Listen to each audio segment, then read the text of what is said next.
నమస్తే, నేను మీ JK. Welcome to Hasa TV. ప్రముఖ పర్యాటక ప్రాంతమైన ఎర్రవరం జలపాతానికి రహదారి నిర్మాణం సరిగా లేక ఇది టూరిజంగా కొంత వెనుకబడింది. దాని నిర్మాణం కోసం ఇప్పుడు రహదారి పనులు వేగంగా సాగుతున్నాయి. టూరిజం ప్రాజెక్టుల్లో భాగంగా నిధులు కేటాయించింది. ఆ వివరాలను ఈ వీడియో ద్వారా వివరిస్తాను.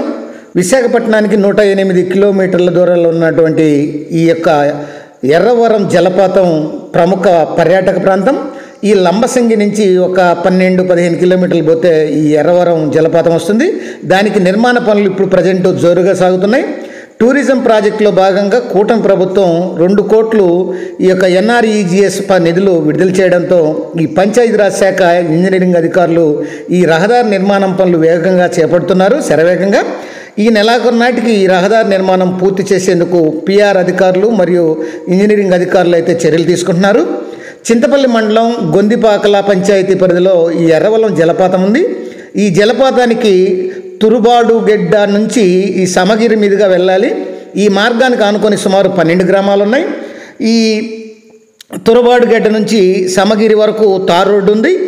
అంటే తర్వాత ఈ యొక్క సమగిరి నుంచి ఎర్రవరం జలపాతం వరకు వెళ్ళేందుకు కేవలం మట్టి రోడ్డు మాత్రమే ఉంది. ఇక వర్షాలు పడితే ఈ మార్గంలో వెళ్ళేందుకు అసలు కుదరదు.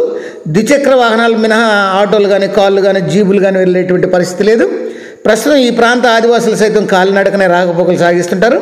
శీతాకాలం సీజన్లో ఆంధ్ర, కాశ్మీరు, లంబసింగికి వచ్చేటువంటి పర్యాటకులు అధిక సంఖ్యలో ఈ ఎర్రవరం జలపాతాన్ని సందర్శిస్తుంటారు. ఈ యొక్క పర్యాటకులు ఈ యొక్క సమగిరి వరకు కార్లు, జీపులు వచ్చి అక్కడి నుంచి కాలినడకన ఈ జలపాతానికి వెళ్ళి ఎంజాయ్ చేస్తుంటారు. వర్షాకాలంలో ఈ మార్గం బాగా బురదమయం అవుతుంది. కనీసం ద్విచక్ర వాహనాలు కూడా వెళ్ళే పరిస్థితి ఉండదు. సమస్యను గుర్తించినటువంటి ఈ యొక్క కూటమి ప్రభుత్వం దీనికోసం ఈ యొక్క పర్యాటక రంగంలోకి చెందినటువంటి నిధులను 2 కోట్ల దాకా వెచ్చించి ఈ యొక్క రోడ్డు నిర్మాణాన్ని తారు వేయడానికి విడుదల చేసింది. ప్రస్తుతం ఈ పనులు అనేవి సురుగ్గా సాగుతున్నాయి. దాదాపు 8 కల్వర్టులు కూడా ఈ మార్గంలో నిర్మించారు. దాదాపు ఇప్పుడు ఎర్త్ వర్కులు పూర్తి చేశారు. రహదారి నిర్మాణం జరుగుతుండడంతో ఈ ప్రాంత ప్రజలు, పర్యాటకులు అయితే హర్షం వ్యక్తం చేస్తున్నారు. కాగా ఫెంగల్ ఈ ప్రజెంట్ ఈ తుఫాన్లు కొంత వర్షాలు పడుతుండడంతో తారు రోడ్డు వేసేటువంటి పనులు కూడా కొంత ఆపారు.